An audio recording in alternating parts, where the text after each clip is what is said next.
Hey guys, Virgin Vinyl with you here again today. Today I've got one of the most important musicians in the history of contemporary music, an absolute genius, and that is, of course, Frank Zappa. This album is Zappa slash Mothers, Roxy and Elsewhere. So this is the live album of Frank Zappa playing at the Roxy. In Hollywood, very famous venue there. And this is a double album of incredible, I think it was recorded over, most of the material in this double set was recorded December 8th, 9th and 10th in 1973 at the Roxy, Hollywood. Other portions were extracted from road tapes, four-track masters of show number 2, Mother's Day 1974 at the Auditorium Theatre in Chicago, and the recent Gymnasium Extravaganza at Edinburgh State College in Pennsylvania in 1974. Some of the material has been overdubbed, but all basic tracks are live. So yeah, there's a few little enhancements here and there. But if you can actually watch this concert, I think it was released on DVD. I've seen it on YouTube, and you can actually watch this. You can see what's going on here. You know, this is from memory. I think this is during the Bebop Tango, when he's got people coming up on stage and dancing like maniacs to this insane tune, the Bebop Tango, which is sort of like this cross between this highly orchestrated and highly improvised piece, which extends for 15 minutes. Frank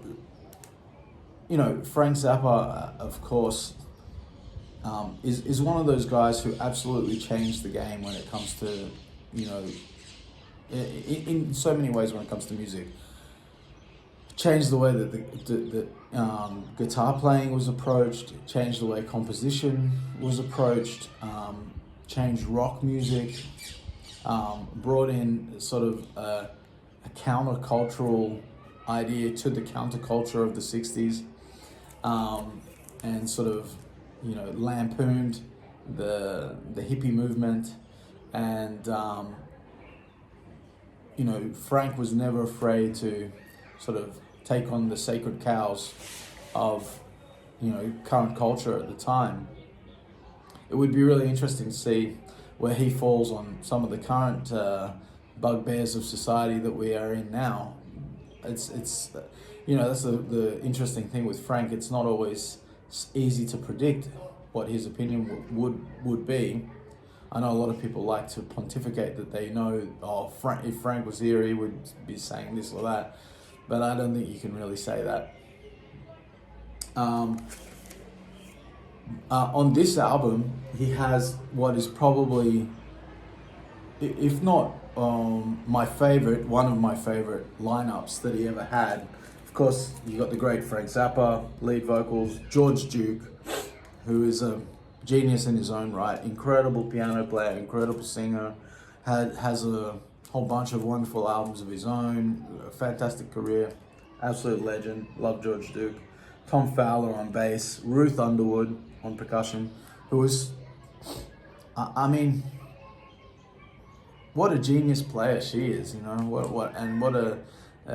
she brought so much to this band as well. I think like having that female energy there for Frank to sort of bounce off just added something to the stage performance as well, and made it sort of a little bit more, a bit more sexy or something, a bit more cool, a bit more, a bit more blue. You've got Jeff Simmons, rhythm guitar and vocals, Don Preston synthesizer, Bruce Fowler trombone and dancing, ? Walt Fowler on trumpet, the great Napoleon Murphy Brock on tenor sax, flute and lead vocals. And then the two incredible drummers. There's two drummers on this at the same time. That is Ralph Humphrey, incredible drummer, and the amazing Chester Thompson. The two of them playing together, and seamlessly so, through some of the most complex and difficult arrangements you could ever hope to navigate through. Excuse me, I'm still a bit sick, so if I'm a bit like that's why. I mean, this is a double album, so you've got like on the first side, Penguin in Bondage is such a. I mean, all of these Pygmy, Twilight, Dummy Up.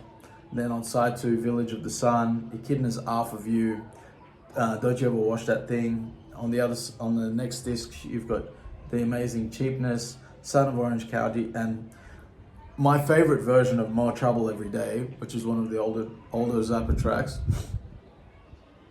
I love that version. It just absolutely cooks. You know, when he gets into the improvised solos, it's just this is like jazz rock fusion perfection. You know. And then, of course, on the fourth side, you have the bebop tango of the old jazz man's church, right, which takes up that whole side.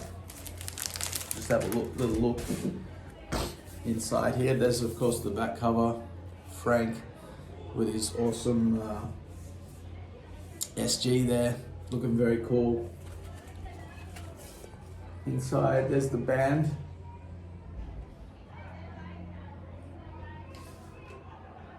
All right, and some lyrics there.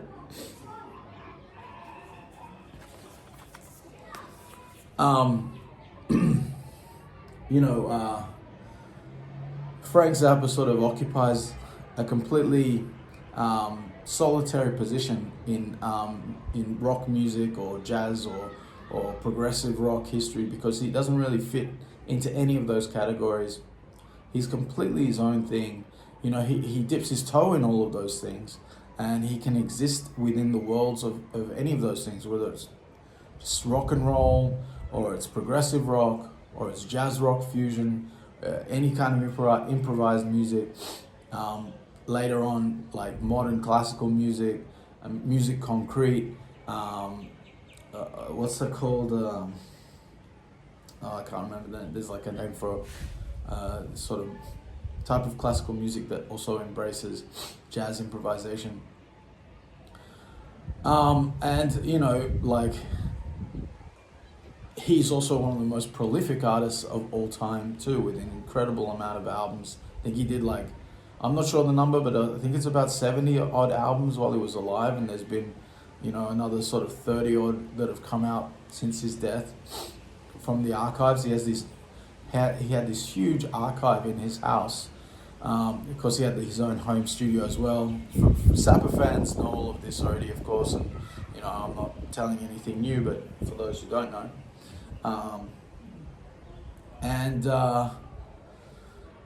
you know, the way the estate has sort of taken care of his legacy is a little bit questionable in recent years, and the family is kind of split down the middle, and his wife Gail kind of screwed over the two older kids, Dweezil and Moon Zappa, and Moon has just recently written a book about all of that, and I've seen some of the interviews about it, and it's quite interesting. It's quite sort of heartbreaking, actually, when you think about it from her point of view.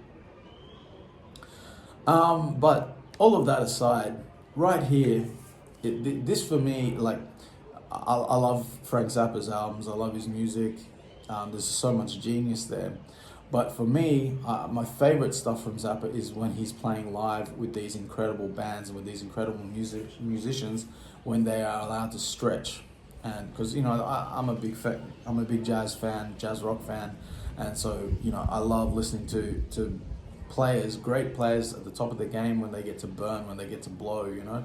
And here you get that.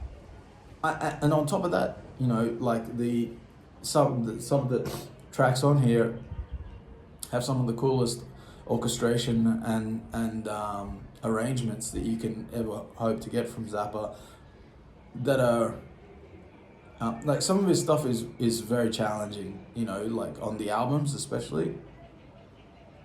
Definitely not for the casual listener, but I think I don't think any Zappa is really for the casual listener, but I think that, like, here it's more accessible, it's more fun, and just like even though it's extremely complex and unique and weird and goofy and mind-blowing, there's still a sort of accessibility that you get with the live albums, because he's trying to entertain a big room full of people, you know. And you can't just hold that together, hold a room full of people just sort of, you know, playing weird sound effects for too long. Yeah, you have to actually play some fucking great music, and he absolutely does that here. This is one of the best live albums he ever made. There's others as well which are great as well.